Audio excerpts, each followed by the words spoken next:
Hi everyone, welcome back to Spiritual Growth Tarot. I'm Denise and I am reading today for January 24th, 2021. It falls on Sunday, and my intention is to receive a timeless message that will help us to heal our souls, but also, of course, I will read the mundane, meanings for the day so that you can, get the most out of the reading.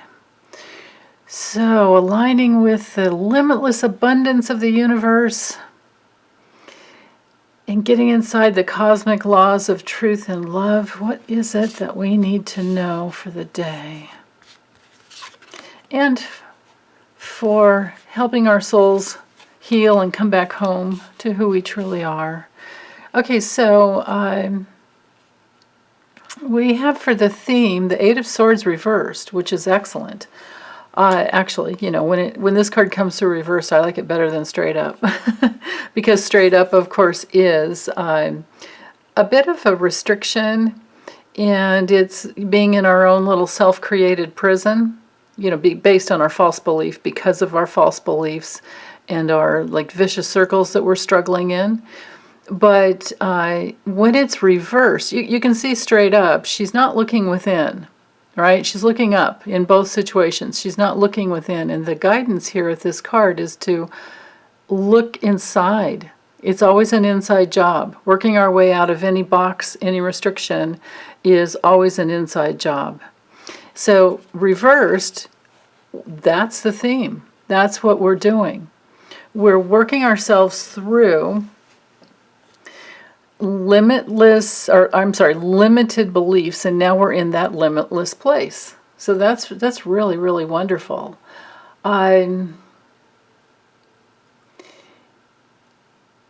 It can, gets us out of that place, I think, where we're feeling trapped and we're not so hopeless anymore, and we're not powerless. We know that we're not powerless as adults.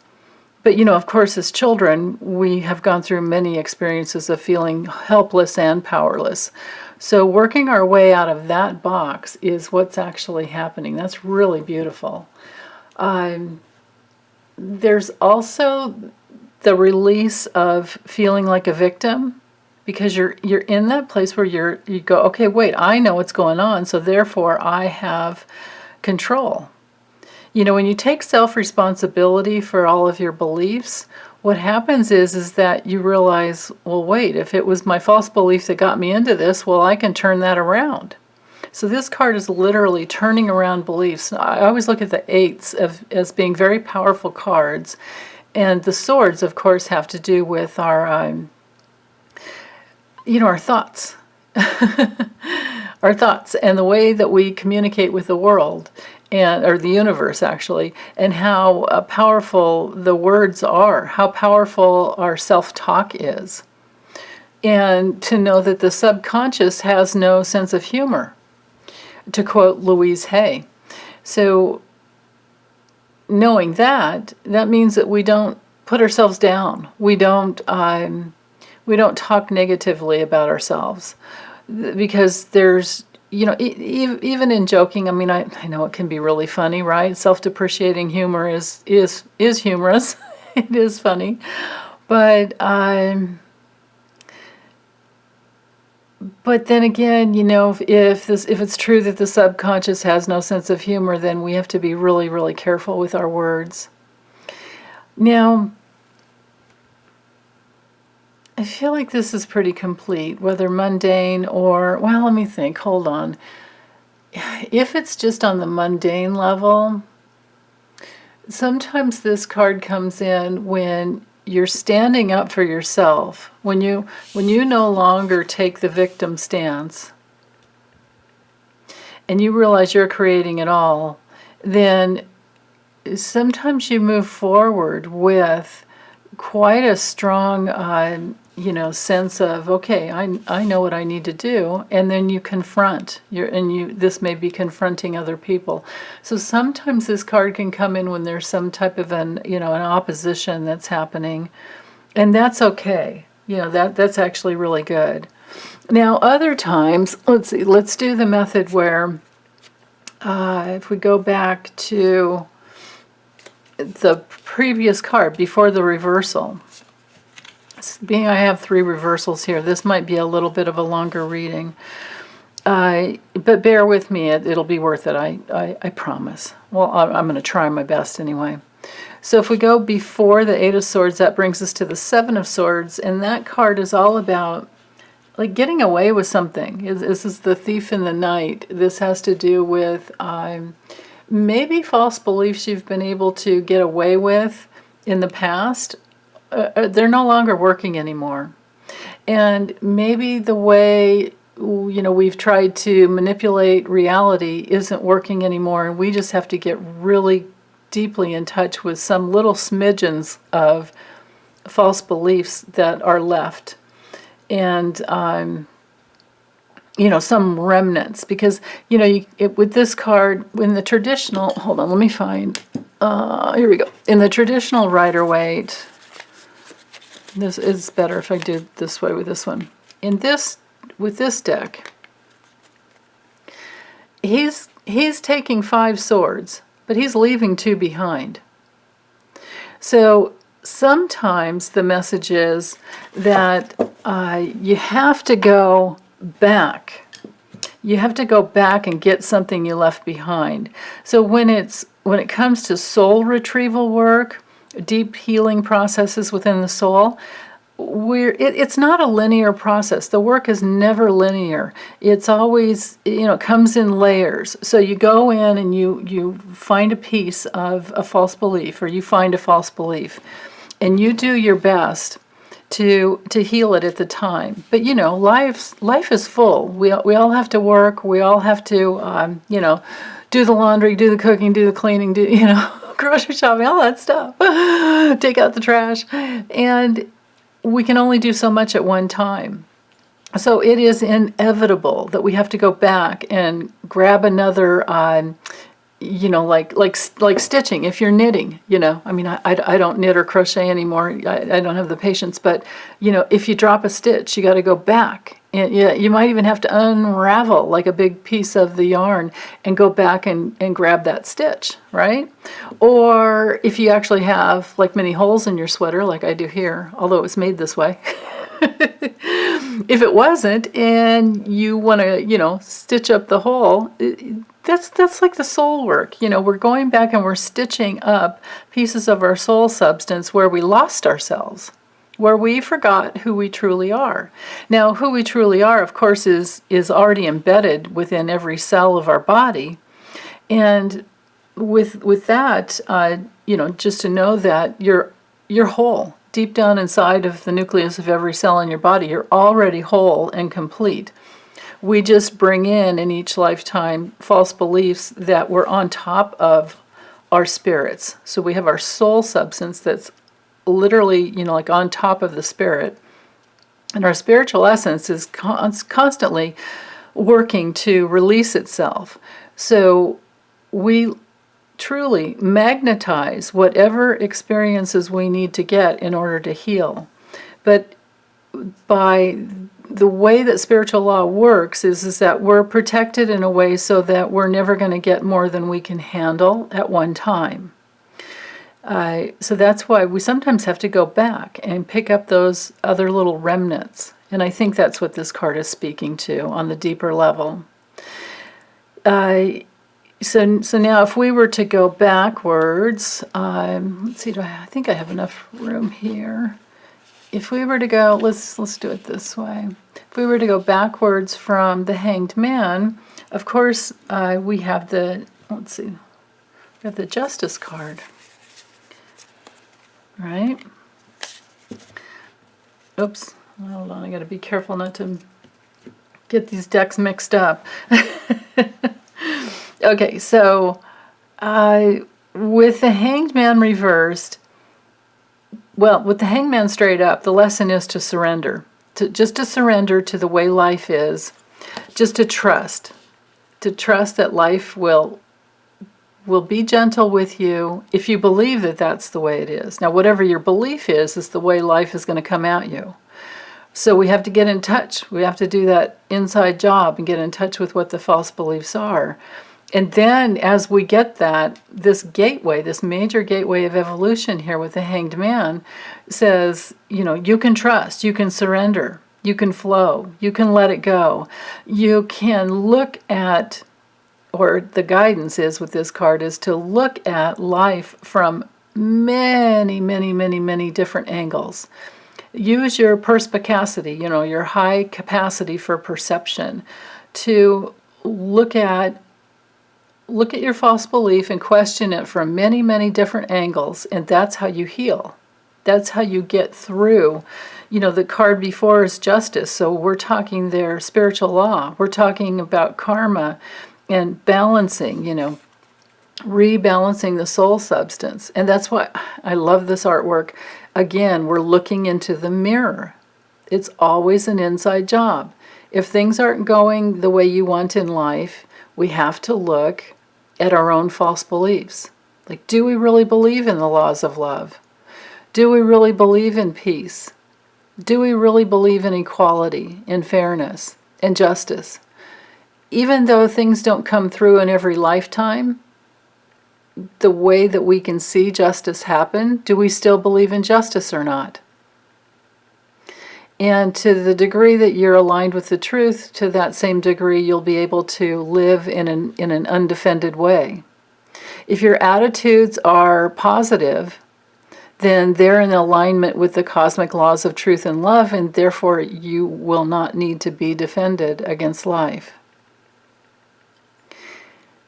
Now, when your consciousness is open and in truth and in, alignment with divine law, then your energy will just move organically in the right way. But wherever your consciousness is going in the opposite direction of the truth, like when the Hanged Man is reversed and there is no surrender here, when you're not surrendering to trusting the way the universe is set up, then you have to go back to this card and look at how we always have to look in the mirror, and if our consciousness is not aligned with the truth, then our energy is going to invert itself and turn, against ourselves. But that's okay even when that happens, because eventually we'll get to the truth. We'll realize, oh my goodness, I'm the one holding myself back. I'm the one staying small. I'm the one that doesn't trust in the way the universe works. Why is that? Why do I not trust? And then, you have to meditate and open and pray and ask your guides and receive the help. So that's the key there. On another level, on the mundane level with the Hanged Man reversed, well, besides the Hanged Man being, or besides for the mundane level with the Hanged Man being reversed, sometimes we're in a, you can see the energy's not moving. The emotions are up here. We haven't tapped into, this card's ruled by Neptune. The emotions are up here in our head and they haven't come through the body. We haven't been able to, we're still kind of like underwater here. And the key is to surrender to your feelings, surrender to your body, surrender to whatever is going on inside, surrender to all your feelings, all of your emotional reactive material, and then your feelings, your pure feelings will flow through. And then you'll have that new perspective. Because sometimes when this card's reversed, there's stagnation. Sometimes it's deception. Sometimes we're deceiving ourselves. And then other times it's the pain of being humiliated. Like maybe somebody stole something from you and ripped you off, and you feel humiliated by it. Well, don't take it personally if that's the case. It's not on you, it's on them. You'll learn and grow and recover from it. But if somebody has been deceiving you and trying to humiliate you, and they've been very selfish with you, then that's on them. That's not on you. So try not to take it personally at all. Okay, so now let's go to, with the King of Swords, let me just stick with the meaning here. Of course, you can see upright. He's on top of his game. He's wise. He's transformational. He understands spiritual law, and he can see the big picture. And therefore, he can, and this is an aspect of consciousness within each of us. It's not limited to gender at all. This has to do with a place where we can organize our thoughts, where we can sift through whatever isn't true and hold on to the wisdom of what is true, and then create our whole new reality from there. We have all these helpers to tell us about that from nature. We have the bat for rebirth, we have the crow for spiritual law, and we have the dragonfly, which has to do with getting out of illusion, getting inside the truth, the wisdom of the owl here. So when we look for the big picture, we're tapping into the King of Swords energy and consciousness. But when it's reversed, we're in that place again, where we're feeling kind of limited. So to go backwards from, well, hold on, let's stick with some mundane meanings with the King of Swords first. When he's reversed. When he's reversed, he's manipulative, he can be corrupt, no morals, it's just kind of, cold and just wants to get what he wants to get. And there's a lack of integrity. So if this is someone in your life who has been this way with you, just to know that, again, don't take it personally. But if this is an aspect of what you're trying to heal within, just know that, just go with the upright energy, which is about organizing your life from wisdom and getting out of illusion. Just always going for the truth. Go for the truth. And to do that, to look at the card before that, we'll bring in, wait a minute, let's see, sixes, nope, over here. We need to get to the Queen of Swords. So straight up, going to the card before the King of Swords is the Queen of Swords, and she's all about independence. She thinks for herself. So you can see how these two go together, and it doesn't matter what gender at all. But this card is about independent thinking. And when you think for yourself and you're out of the box and you're questioning reality from all different angles, like, wait a minute, is this really true? Of course there are lies that we all jump into, like growing up when I was raised, it was like little girls don't cry and boys don't get angry. Or I'm sorry, other way around. Little boys don't cry and little girls aren't allowed to get angry. And that's a lie. It's totally a lie. There are so many lies out there, cliches and lies that we are unraveling from that are, in our subconscious. And the only way to work through those and get out of them is to think for ourselves. This is the energy and consciousness of being self-sufficient and being very organized. Like I was saying, these two, when they're straight up, that's all about organizing the thoughts and organizing your planning and your reality, getting to, planning to what you want. And also, like I said before, just always going for the truth. The intelligence comes through when you're aligned with the truth. That's why I always go with my good friend Lisette from Canada. She we were talking about politics one day, and she said, "Yeah, evil is stupid," and it's so true, because evil is just the opposite of live. If you turn it around, it's the opposite of live, it's the opposite of life, and it's full of blind spots because it negates life. Anything that negates life is not going to help you move forward. So you have to believe in justice. You have to believe in the laws of the universe. Well, you don't have to. Try it on. Like would love to say to everyone, just try it on. You don't have to believe in anything, but try it on. But if you don't want to open, and you want to stay stuck, then you're going to have to go back at some point and try it on. So why not, why not try it on now? Okay, that's all I have for today. Thanks, you guys. Take good care. Bye.